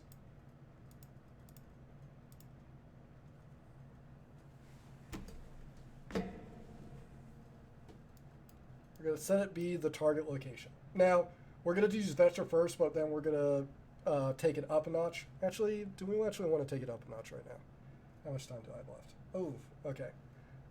We actually might change this. How about, all right. So I'm actually going to have you create a different variable here. So let's actually, since we're running out of time, I was going to do this step by step, but let's actually make it a little bit stronger. So let's get rid of the target location here. You're going to change what this is. So instead of using target location as a vector, we're going to actually change it to a static mesh component. So what we're doing here, we were going to lead up to this, but since we're short on time and I want you to be able to play with this over the week, we're going to change what this is. What we're going to do is make this variable the same type as what this thing is, so I can place it in there. So I want you to click the drop down here. Instead of do vector, we're going to do static mesh component. So if you type the word static, which is S-T-A-T-I-C, then mesh, M-E-S-H, then you should see some options. You're going to select the one that says static mesh component and say object reference. So what it means by being an object reference is that this is a reference to some type A component that we currently have here. So there's a class one, which we'll talk about later, but it's kind of difference between referring to an actual car versus what type of car it is. So I apologize is that we're just kind of skipping forward since I'm low on time here. So what we're going to do is say target location. We're going to set him and have this be this. So in short, just to repeat, I'm creating a variable. Instead, I was going to start with vector, but I'm basically skipping that step and going to what I actually want to do. I'm going to have this thing match the same exact type of object this is. This type of object is a static mesh component. I'm going to make a variable that is also of that same type. In doing so, I can say that this variable equals my target 1, which is the equivalent. Let's use the cup example. I wanted to create a second cup that holds water, and this one holds water. I want to be able to pour this water into another water cup. I have to make them the same type, because let's say this was a plate. If I have a plate and I pour water on the plate, it's not going to be very much good to drink out of it. So I want to make sure they match the same type. So back to here, instead of moving towards target 1, we're moving towards whatever our arbitrary target location is. We'll say target location, get world location, and then boom here. Now, if you actually run it right now, it'll do exactly what it did before. Because target location is target 1 right now. That's who target location is. It is target 1. Then if we click play, boom, it moves up to it. But now we can get clever here. After we have this working, after we've done all of this, we can then check to see whether or not we're actually close to the target. So we know that we're going to keep moving towards the location. At some point, we're going to get really close to it. So what I'm going to do is say get target location, and I'm also going to get my actor location. Oh, sorry, the platform location, not the actor, but get the platform's location. So I'm going to get the platform and my target. So I'm going to get this guy's location, get its world location, and this guy's world location. Get world location. Now, we know this is a position in space, this is a position in space. Right now, the platform is moving towards that target. It's getting, the closer you move towards it, the distance between them becomes smaller. So that's what we're going to do. We're going to check the distance. So if you type in the word distance, you'll see one that says distance vector. Use that one. We're going to say these two guys, these two locations, we're going to check the distance between them. At some point, this distance is going to get super small. So I'm going to check if the distance is smaller than some number. Let's say like 1. As soon as it gets smaller than 1, we're then going to have it move towards the other location.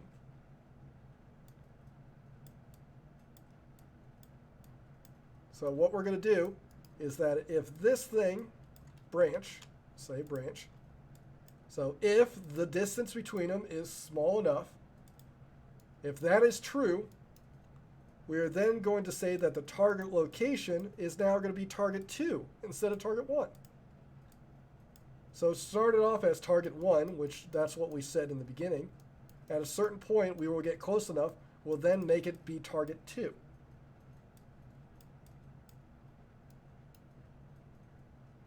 And then I'll connect all the lines. So make sure all, essentially we see an entire line go through here. Boom. This moves them. This checks to see if we get close enough. If we get close enough, we then switch target. And when we've done that, if you go back to the beginning of this whole event tick, this currently, it starts off holding target 1, but when this becomes true, this thing will now be target 2, not target 1, because I'm changing what this thing is holding. So I'll hit compile, run it. Boom, boom. Moves up and then it moves down. Now the last part is just let's get it looping. So we're going to add one last thing here and then we'll call it. I am running a little more time. We'll create a little boolean to represent if we're going to flip back and forth. Now, later on, we're going to actually use an array to make this have as many points to cycle between as I want, but we'll just deal with 2 for today. So the last piece, I apologize for going a little fast here because of time. I want you to create another variable. We're going to make this a boolean. So make this red as a boolean. And we'll call this flip. So every time we reach the end, we're going to flip.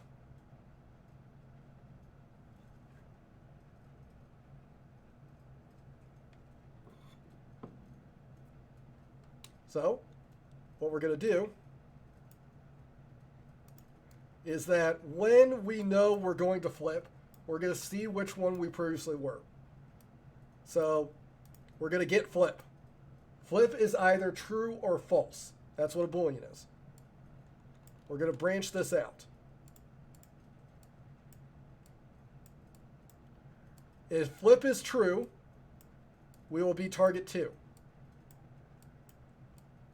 If flip is false, so I'm going to copy. So I'm going to, actually I'll just do it this. I'm going to bring target location out again, hit set, then also bring target 1, and get it. So as you can see here, we will start off target 1, target location, target 2, if we flip between them. When we're finally done, if flip was true, it will be now false. If flip was false, it is now true.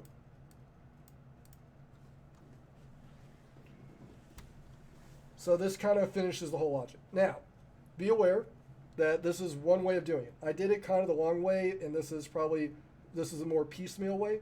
There's other ways you can do this. You can do this with the sequencer, which we will eventually go over. Some people with Unreal Expenser might know how to do the same exact situation with the sequencer, which it can be done.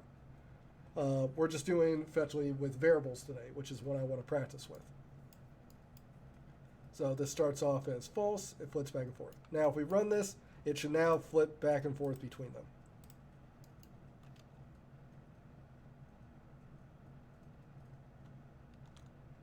Now the cool part here is I can, once we've actually created the functionality we wanted, I could drag another one in here, manipulate its position,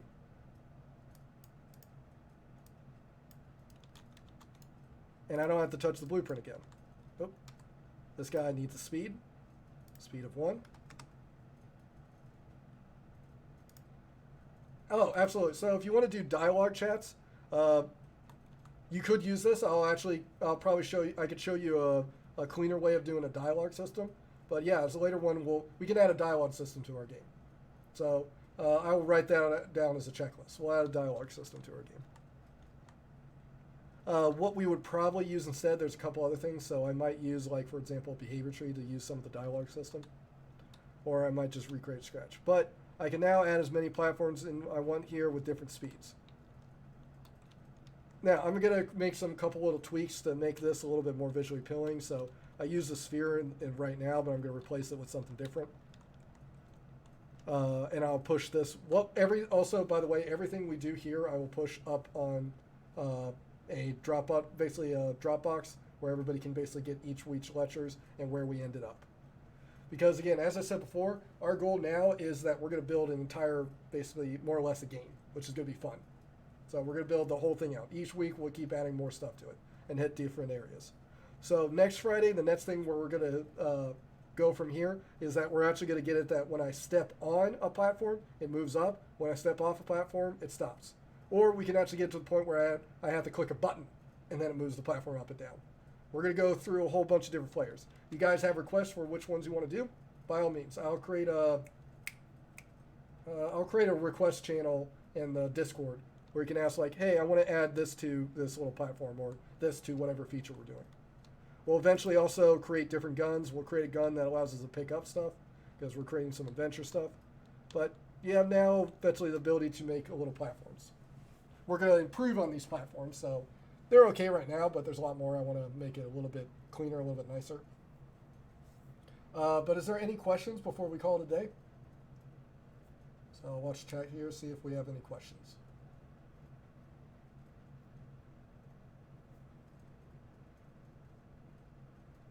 All right. If you've come up with questions later or like me, again, you're going to add stuff to it and just want to reach out, join the Discord. I have linked down below. Just reach out to me, do @will, and you'll find me. I will definitely do that. Yeah, thank you for coming out and say hi. Again, so more or less, I will probably call it here for today. So next thing that we're going to be doing, so yeah, please come out again. So next time, so next Friday, we're going to keep adding more to this. We're going to keep trying to roll this out every single Friday.